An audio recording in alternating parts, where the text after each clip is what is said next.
So now I just want to do one more thing, and that is showing how you can neutralize colors by mixing them with their complements. So adjacent colors on the color wheel are called analogous, and when they're opposite of each other on the wheel, they're called complementary. So if I was to take my red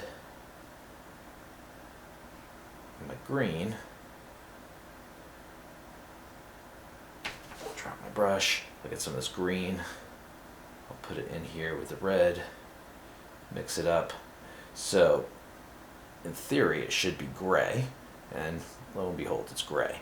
Usually it doesn't work out that perfect, but the idea is that complementary colors, when you mix them together, kind of mute the color, turn it to gray. Sometimes it's more of a muddy brown, but it's still muted. And later on this will become particularly important when we do our botanical drawings, because usually greens and landscapes and stuff don't look quite right. Usually they're a little oversaturated if you just use the colors out of your palette. So usually it's a good idea to mix a little bit of the complementary of green, some sort of red sort of a thing to dull down the greens. But we'll get that to another time. Right now we're going to go with yellow and purple. Yellow I'll start with because that's the delicate color. So I'll get a little puddle of yellow.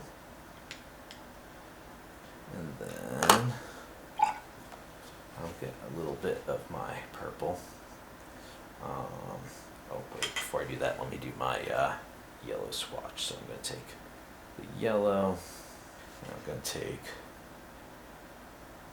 purple, and I'll take some more of that purple, and I'll put it in there with that yellow I just put there. And we'll see how neutral it is. See that yellow got really overwhelmed. Didn't take much purple to take over the show, because you can see that still looks like a purple, kind of a muted one.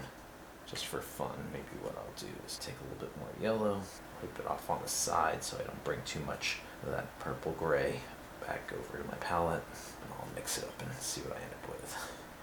Now it looks brown. Anyway, the point is that it's desaturated. It's not as bright of a color because I mixed the complement with it. All right, one more time. So that just leaves blue and orange. So blue and this is the orange I was using. Orange. And then I will take some of this orange and I will wipe it on the side to mix it with the blue. I guess I'll have to do. Alright, so then there it is. So this goes to that, this goes to that goes to that, like that. So the watercolor exercise, to cap it all off, is to do a swatch so you have all the different colors at your reference. Try some of the different washes. Try doing the gradated wash where it gradates from one color to light. Try to do one where you try to keep it even. You can see mine's not perfect. That's part of the charm of watercolors. It won't be perfect, but you still try.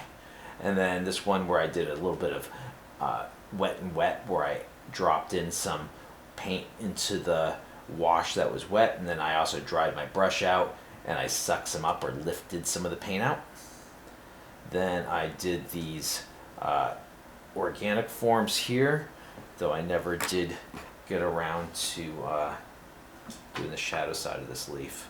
So here, I'll do that right now.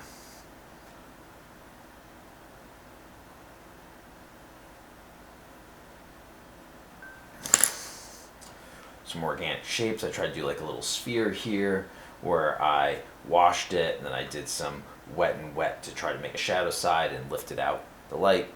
Then I made my color wheel here with my primaries and my secondary colors, and then I took my primary colors and their complements and mixed them together to try to see what they look like when they're neutralized. All right, good luck.